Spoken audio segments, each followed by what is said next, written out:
आज की इस खास पेशकश में हम आपको एक बड़े रहस्य से रूबरू कराएंगे जिसे जानकर आप हैरान रह जाएंगे। आज हम बात करेंगे हिंदू धर्म में प्रचलित परंपरा के बारे में। दर्शकों, श्राद्ध का महीना शुरू हो चुका है। श्राद्ध वह समय है जब लोग अपने पूर्वजों को याद करते हैं और उनके प्रति अपनी कृतज्ञता व्यक्त करते हैं। दर्शकों, श्राद्ध एक ऐसी प्रथा है जिसमें लोग अपने दिवंगत पितरों के प्रति श्रद्धा और सम्मान प्रकट करते हैं।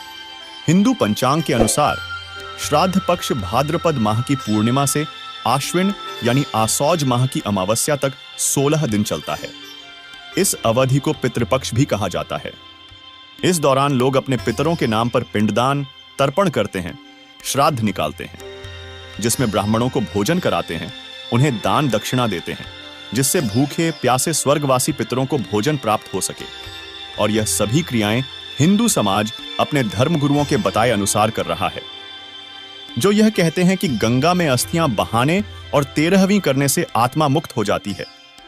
तो जरा सोचिए, यदि इन विद्वान पंडितों, धर्मगुरुओं की माने कि गंगा में अस्थियां विसर्जन करने और 13वीं करने से आत्मा मुक्त हो जाती है, तो श्राद्ध आदि कर्मकांड की आवश्यकता ही क्या रह जाती है। दूसरा, ये धर्मगुरु ही हमें बताते हैं कि स्वर्ग में किसी चीज का अभाव नहीं है, तो फिर जब आत्मा स्वर्गवासी हो गई तो वह स्वर्ग में भूखी कैसे रह सकती है। और यदि स्वर्ग में भी भूखा प्यासा है तो वह स्वर्ग कैसा, वह तो नरक के समान है और वहां जाने का प्रयत्न ही फिर हम क्यों करें। तीसरा, यह भी सोचने वाली बात है जो लोग अब इस दुनिया में ही नहीं हैं, उन्हें हमारे द्वारा किए गए श्राद्ध में ब्राह्मणों को खिलाया गया भोजन कैसे प्राप्त हो सकता है। और यह भी विचार करने वाली बात है कि क्या एक दिन के श्राद्ध करने से हमारे पितृ बने पूर्वज साल भर के लिए तृप्त हो सकते हैं, जबकि जब वे जीवित थे तो दिन में 2 से 3 बार भोजन करते थे। इसी विषय में कबीर परमेश्वर ने कबीरपंथी शब्दावली के पृष्ठ 541 से 544 पर अंकित रमैनी नंबर 23 पर कहा है, वेद कतेब झूठे ना भाई, झूठे हैं जो समझे नहीं। नर की नारी जो मर जाई, कि जन्मे के स्वर्ग नरक समाई। पिंडा तर्पण जब तुम कीन्हा, कहो पंडित उन कैसे लीना। कुंभक भर भर जल ढरकावे, जिवत न मिले मरे कपावे। जल से जल ले जल में दीन्हा, पितरण जल पिंडा कब लीन्हा। वनखंड मांझ परा सब कोई, मन की भटक तजे न सोई।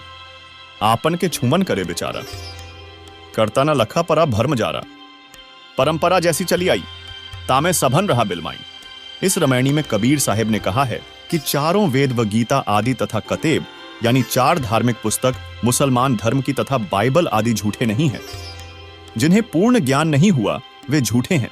उन्होंने सर्व समाज को अधूरा मार्ग दे दिया। मान लीजिए किसी की पत्नी मर जाती है, वह मरने के बाद या तो दूसरा जन्म ले लेती है, या नरक या स्वर्ग चली जाती है, या प्रेत बन जाती है।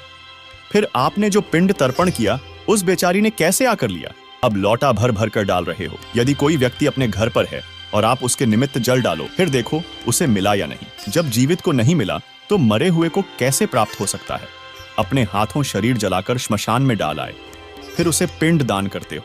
जीवित की सेवा करनी चाहिए, क्योंकि मरने के बाद श्राद्ध पिंडदान करने से कोई लाभ नहीं होगा। दूसरी तरफ यह देखा जाता है कि माता पिता जब जीवित होते हैं तब तो कोई उनकी चिंता नहीं करता और यहां तक कि उनका यथा उचित सम्मान भी नहीं करते, लेकिन मृत्यु उपरांत पंडितों के द्वारा बताए गए कर्मकांड को बड़ी श्रद्धा के साथ करते हैं, जो व्यर्थ है। इसके विषय में कबीर साहिब जी ने कहा है, जीवित बाप के लट्ठम लट्ठा मुंवे गंग पहुंचैया, जब आवे आसौज का महीना कौवा बाप बनिया।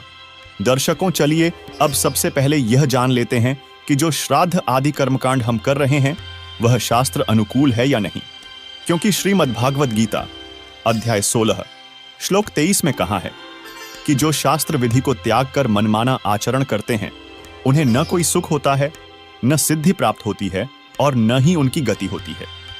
इसके बाद अगले ही श्लोक 24 में कहा है कि इस स्थिति में कौन से कर्म करने योग्य हैं और कौन से नहीं, इसके लिए शास्त्र ही प्रमाण है।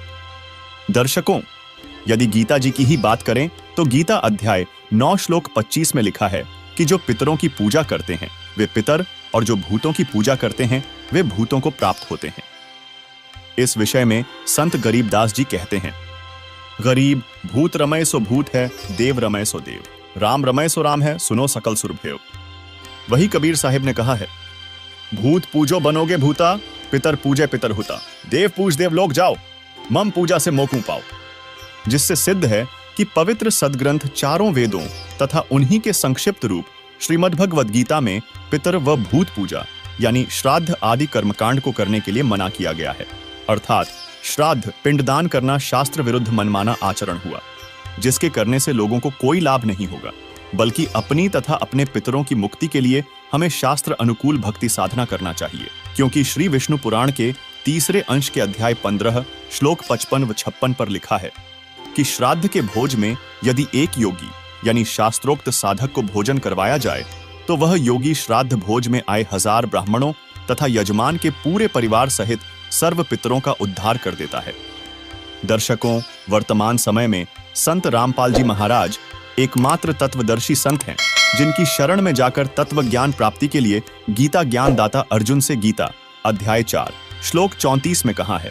और वर्तमान में संत रामपाल जी महाराज के ही सभी शिष्य योगी हैं जो संत रामपाल जी महाराज के द्वारा बताई शास्त्र अनुकूल भक्ति साधना करते हैं।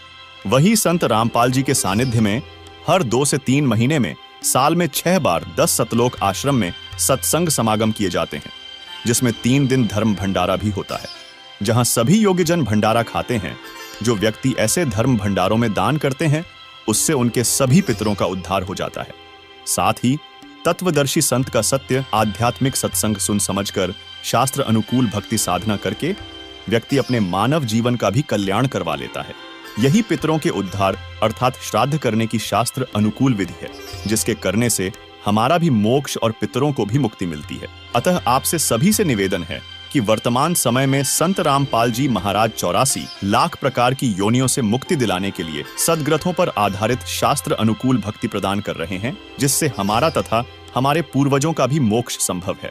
इसलिए सच्चे परमात्मा की भक्ति का सही मार्ग पाने के लिए संत रामपाल जी महाराज के मंगल प्रवचन आप संत रामपाल जी महाराज YouTube चैनल पर अवश्य सुनें।